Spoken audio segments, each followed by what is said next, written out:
తను ఏదో సీరియస్గా మంచి బొమ్మ గీసుకుంటూ ఉంటాడు, లేదా ఏదో రాసుకుంటూ ఉంటాడు, లేదా తన బ్యాట్కి ఏదో తెగిపోతే దాన్ని ఇలా పాపం ఏదో రబ్బర్ బ్యాండ్ పెట్టుకుంటూ ఉంటాడు, లేదా తన షూస్ ఏదో ఊడిపోతే లేస్ పెట్టుకుంటాడు. వెంటనే గట్టిగా పేరు పెట్టరా అంటే ఎక్కడో అక్కడ వదిలేసి పిల్లాడు ఎందుకు రావాలి? అలా రాకపోతే నా మాట వింటలేదనేటువంటి ఒక ఇగో తల్లిదండ్రులు ఉంటుంది. ఇది పిల్లలకి అభద్రత వాతావరణాన్ని తీసుకొస్తుంది. అభద్రత వాతావరణంలో ఉన్న పిల్లలు వాళ్ళ యొక్క చదువులు కొనసాగించలేరు, వాళ్ళ పెర్ఫార్మెన్సెస్ వాళ్ళు చేయలేరు. సో నేను ఎప్పుడు చెప్తుంటాను, పిల్లలతో మీరు మాట్లాడాలనుకున్నప్పుడు పిల్లల దగ్గరికి మీరు వెళ్ళండి, పిల్లల స్థాయికి కూర్చోండి, పిల్లల పక్కన ఉండండి, పిల్లలు ఏం చేస్తున్నారో ఒక్క నిమిషం చూడండి.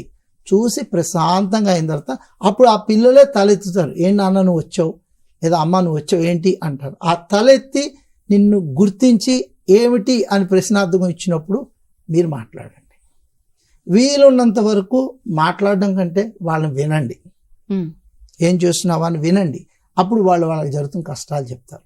అలా కాకుండా మీరే పరిగెత్తుకురా ఎక్కడున్నారా ఇక్కడి నుంచో 3వ సారి 4వ సారి అరిస్తే పిల్లలు చాలా డిస్టర్బ్ అయిపోతారండి.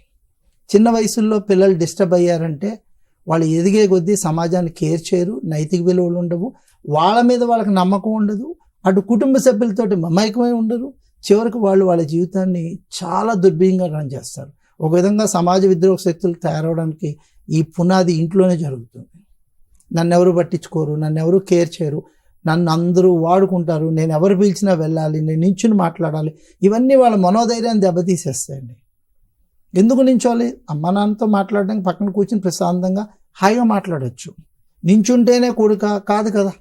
లేదా బాబు నా మాట వినాలి, లేదా ఇప్పుడు ఎక్కడో కిచెన్లో ఉంటారు, వంట వండుతూ ఉంటుంది, టక్కని పాపను పిలుస్తుంది. ఆ పాప ఎక్కడున్నా పరిగెత్తుకు వచ్చేయాలి, ఇంటర్మీడియట్ పాప, లేదా కొడుకు 10th క్లాస్ వాడు ఎక్కడో ఏదో చదువుకుంటున్నాడు, పరిగెత్తుకు వచ్చేయాలి 3వ గదిలోంచో.